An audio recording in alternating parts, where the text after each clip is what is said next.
and he caught me, man. I was like, yo, I got dropped. This is crazy.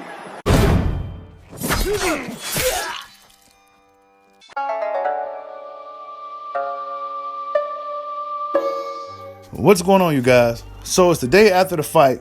Ryan Garcia's impressive performance against Luke Campbell. And now the big question is from a lot of people, could Ryan Garcia beat Gervonta Tank Davis? Ain't no telling. But I do think Ryan Garcia has the ability and the size to give Tank all kinds of problems. Could he beat him? I don't know. We got to think on that for a while. I think I got to think on it. It's hard for me to really say. You know what I'm saying? When you try to be impartial, try to be unbiased, try to look at it from all angles, you got to give yourself time. You know, most people right off the bat, oh, Tank Davis will knock him out, or oh, Ryan knock him out. No, you got to really think about it, because Ryan Garcia is a 5'10" lightweight with 71-inch reach. That's what the papers say, right? He's that big. You know what I'm saying? Some of the welterweights we got ain't even that damn big. So Ryan Garcia he's pretty big for a lightweight. Luke Campbell just so happened was another big lightweight in there with him last night. But Tank Davis is a much, much smaller man in stature. Really, really small, stubby guy. You know what I'm saying? And I think that's one of the things that's going to hurt Tank Davis throughout his career. You know what I'm saying? Unless he stays disciplined and stays getting better. Otherwise, his natural, the way the universe has made him will hurt him against certain guys, man. You know what I'm saying? He's just really, really small dude. However, he definitely has the skills and the speed and the talent to beat a big guy like Ryan Garcia. You know what I'm saying? Every time I think of this matchup, the only thing that's keep popping up in my head as I'm speaking is Tank Davis' impressive upcut against Leo Santa Cruz last year, right? The only thing keep popping in my head. I can see that happening against Ryan Garcia. He leaves his chin too open. He needs to tighten up his defense. You know what I'm saying? Like, where's your head movement, kid? But use your legs. You know what I'm saying? He's going to be bigger than a lot of those dudes at that weight. Use your fucking legs. You know what I'm saying? Use your legs. You got all that hand speed, but where's everything else at? You know what I'm saying? You got all that fucking hand speed, but you got no foot speed to go with it. And I think that's one thing that Ryan Garcia is missing. Two things. Foot speed and fucking defense. He seemed like a kid with an athletic build.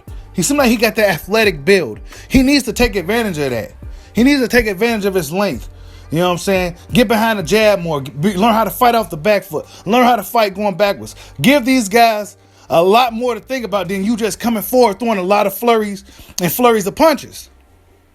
You know what I'm saying? I would like to see the jab a little bit more. He kind of strayed away from that. He started off doing a jab to the body. I noticed a lot of fighters today like to start off with the jab to the body, get that going, but they kind of tend to stray away from it. Ryan Garcia strayed away from his jab pretty much totally after the first 2 rounds. Stopped using his jab. Maybe it was Luke Campbell, southpaw, was giving him a little bit more trouble than he thought, right? That's another thing. You got to give Ryan Garcia credit. He was in there with a southpaw, his toughest fight. Dude never been stopped. Gold medalist. Been in there with some of the best lightweights in the world. And Ryan Garcia went up in there at 22 years old and stopped this dude. Overcame adversity. Got up off the ground. Kept pushing forward. Man, he gets all the credit in the world for me. Fan of Ryan Garcia. But could he beat Tank Davis? I don't know. It's hard to say, people. If you're a real boxing fan, you got to kind of think on it for a second. Because even though Ryan Garcia lacks experience, he has defensive lapses, and he don't move his feet. That's my biggest thing with Ryan. And I was screaming at the damn TV, move your fucking legs, move around. Despite all that, right, he has the size and the hand speed and power to beat Tank Davis, right? He's shown us that he can get up off the ground and keep pushing forward. So likely you will have to knock this kid out to beat him.